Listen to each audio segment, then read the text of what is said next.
पूरा दिन हिमाचल प्रदेश में क्या कुछ खास रहा है, सभी बड़ी लेटेस्ट अपडेट के साथ हम जुड़ चुके हैं। सबसे महत्वपूर्ण दिन था आज कर्मचारियों, पेंशनरों और प्रदेश की जनता के लिए 78वां स्वतंत्रता दिवस आज बड़े ही धूमधाम से मनाया गया और राज्य स्तरीय जो कार्यक्रम है वो आज देहरा में था और देहरा के लिए आज खुशखबरी ही खुशखबरी आई है। कुछ जो है वो बड़ी घोषणाएं सीएम ने वहां पर की है।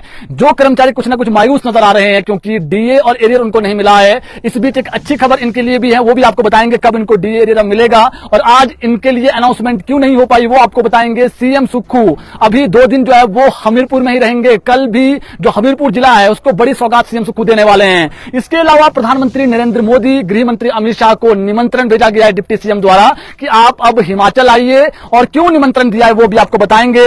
और जो पटवारी कानूनगो है काफी लंबे समय से हड़ताल पर चल रहे हैं और असमंजस में है, जनता थोड़ी परेशान भी हो रही है, ऑनलाइन जो कार्य है वो नहीं हो पा रहे हैं। अब ये जो सारी समस्याएं हैं जनता की, इससे उनको राहत मिलने वाली है। और जो आज पेंशनर हैं उनके लिए थोड़ी सी अच्छी खबर यह है कि हालांकि सभी पेंशनरों के लिए तो नहीं है, लेकिन जो 75 साल से अधिक आयु वाले जो पेंशनर हैं उनको आज सीएम सुक्खू ने बड़ा तोहफा दिया है। 20 बड़ी अनाउंसमेंट बताएंगे सीएम की आपको।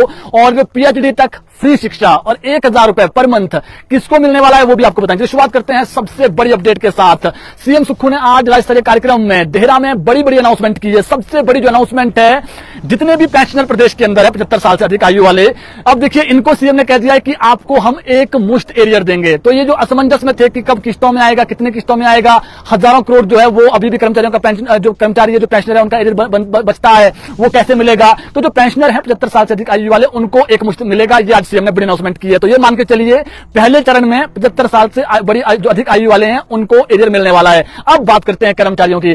कर्मचारी मायूस जरूर हैं, लेकिन जो हमने अब फीडबैक लिया है कब कर्मचारियों को जो है वो मिल सकता है डीए और एरियर, इस पर एक बड़ी अपडेट यह है कि बहुत जल्दी सरकार जो है वो एक जेसीसी की बैठक कर सकती है और जितने भी प्रदेश में जो कर्मचारी नेता है, जो उनके संगठन बने हुए हैं, वो इस बैठक में आएंगे और यहां पर जो प्रमुख डिमांड होगी वो होगी डीए की। लेकिन सरकार के स्तर पर देखें जो वित्तीय स्थिति वो इतनी अच्छी नहीं है और सीएम सुक्खू बार बार ये कहते हैं कि हमारे ऊपर 75,000 करोड़ का जो कर्ज है वो छोड़ा गया, उसके बाद हमें जो है वो ऋण लेना पड़ रहा है, जो ब्याज है उसको चुकता करने के लिए। लेकिन सीएम सुक्खू ने ये जरूर कहा है कि जो अगला वित्त वर्ष होगा, यानी जो 2025-2026 का जो आने वाला जो वित्त वर्ष है, इसमें जो है वो चरणबद्ध तरीके से दिया जाएगा। तो ये मान के चलिए अब जेसीसी की मीटिंग होनी है, संभावनाएं हैं कर्मचारियों की, उसमें कुछ ना कुछ सीएम जो है वो एक जो 12% डीए पेंडिंग बचता है उसमें से एक जो किस्त है वो मिल जाएगी। लेकिन बड़ा सवाल ये है कि 12% डीए तो है ही है, लेकिन जो उनका एरियर बनता है, एरियर भी एक साथ देना बड़ा मुश्किल है, 10,000 करोड़ के आसपास है। अगर उसकी भी एक एक किस्त मिल जाए, जिस प्रकार से जब जयराम सरकार थी उसमें एक जो किस्त है 50,000 की वो मिल गई थी, अभी भी जो है वो चरणबद्ध तरीके से ही देना पड़ेगा। तो ये मान के चलिए कि जो जेसीसी की मीटिंग होनी है,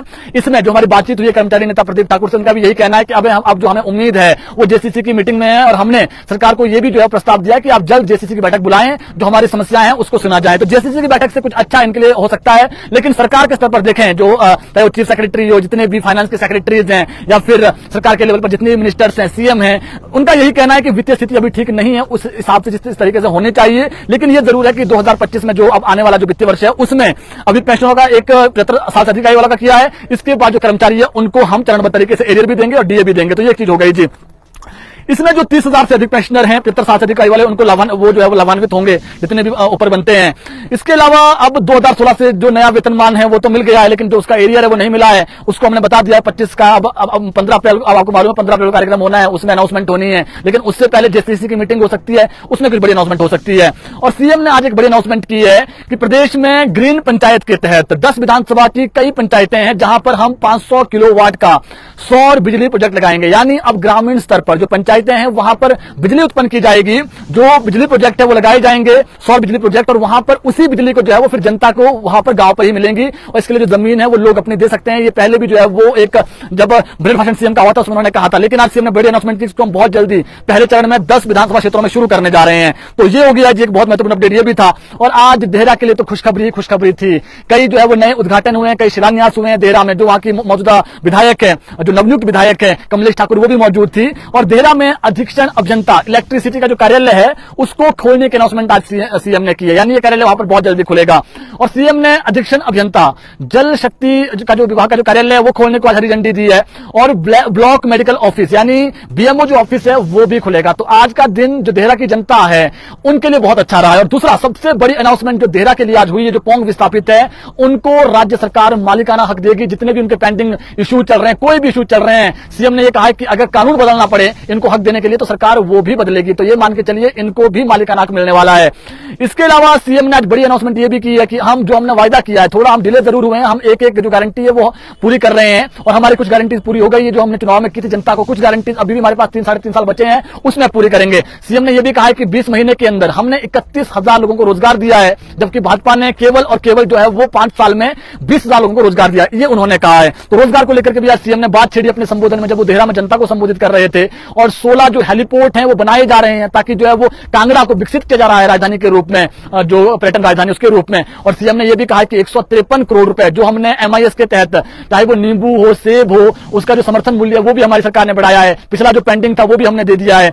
680 करोड़ की जो स्टार्टअप योजना है वो हमने शुरू की है। और इसके अलावा 18,000 करोड़ रुपए सालाना जो है वो 1,500 रुपए जो महिलाओं को दिया जाए, पात्र महिलाओं को, वो भी हमने शुरुआत कर दी है। सभी महिलाओं को हम चरणबद्ध तरीके से देंगे। सीएम ने ये बड़ी बात कही है जी।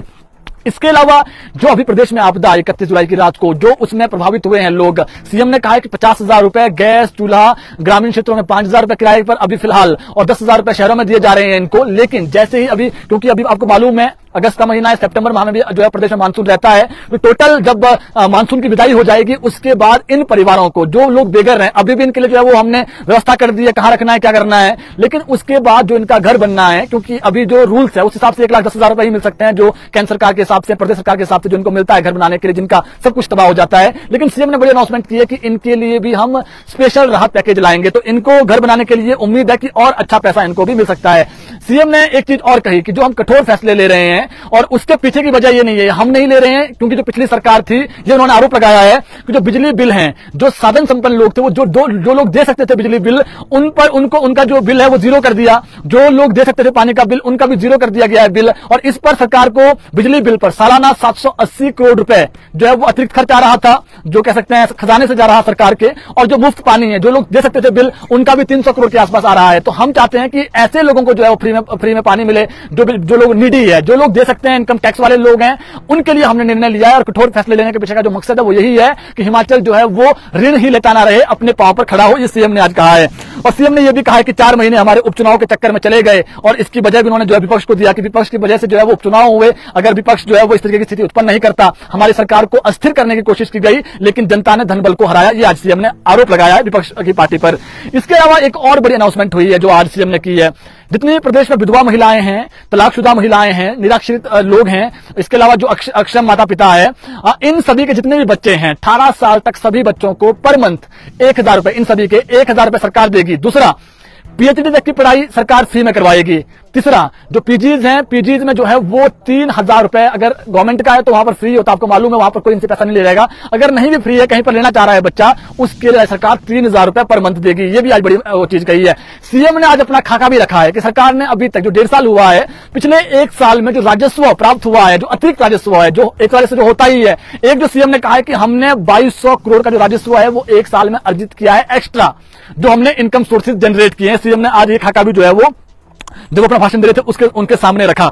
तो ये एक चीज हो गई जी। और सीएम की जो अनाउंसमेंट है हमने बता दी है। और सीएम कल भी हमीरपुर में होंगे, तो ये मान के चलिए हमीरपुर जिला में, क्योंकि आज कांगड़ा में थे, कल सीएम हमीरपुर में होंगे, जो उनका गृह क्षेत्र है। कल हमीरपुर में सीएम स्वामित्व योजना इसका शुभारंभ करेंगे।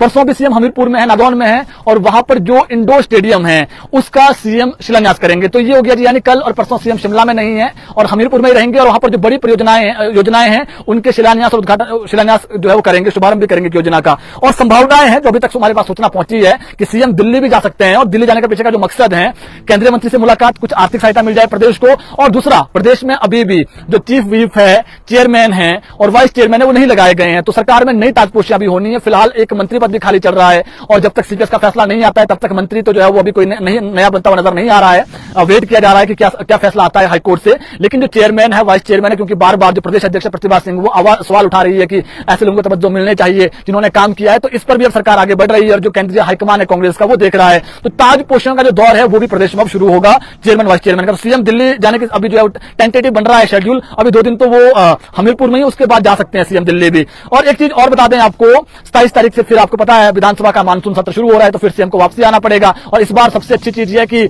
10 दिन 10 बैठकें होगी, तो ये मान के चलिए कि 10 जो विपक्ष है उनको अच्छा मौका मिलेगा बोलने के लिए। तो ये भी हो गया, 27 तारीख से शुरू होनी है विधानसभा, तो ये हो गया। इसके अलावा आज सीएम से जो पटवारी कानूनगो मिले हैं, देखिए जनता में यह समंजस था कि जो पटवारी कानूनगो है क्या वो काम शुरू करेंगे, हड़ताल पर तो नहीं जा रहे हैं। जो हमारी बात सूचना है कि इन्होंने अब ये कर दिया है कि अपनी जो हड़ताल है वापसी ले रहे हैं ये, और दूसरा इन्होंने ये भी आज बोल दिया कि हम एक दिन का जो वेतन है वो भी हम मुख्यमंत्री राहत कोष में देंगे। तो ये अपनी इन्होंने हड़ताल वापसी ले ली और सीएम ने कहा है कि जो हमने ये स्टेट कैडर वाला फैसला लिया है ये सरकार का फैसला है और कैबिनेट में हुआ है, और इसमें भी जो आपकी कह सकते हैं कोई भी आपको सुविधा देनी है उसका सरकार ख्याल रखेगी, और इसका मकसद जो नए पटवारी कानून को आगामी समय में आने हैं उनके लिए ये जो व्यवस्था है वो की जा रही है। जो आपके हक हैं वो नहीं छीने जाएंगे, जो आपकी सीनियोरिटी है कुछ भी चीजें हैं वो आपको जैसी की तैसी रहेगी। जो नए वाले होंगे उनको जो है वो इन रूल से गुजरना पड़ेगा, और सीएम ने कहा है कि आपको हम हर सुविधा देंगे। तो ये हो गया जी पटवारी कानून का भी हो गया। और इसके अलावा डिप्टी सीएम की बात कर लेते हैं। अब डिप्टी सीएम आज शिमला में थे और उन्होंने वहां पर जो जिला स्तरीय कार्यक्रम था शिमला में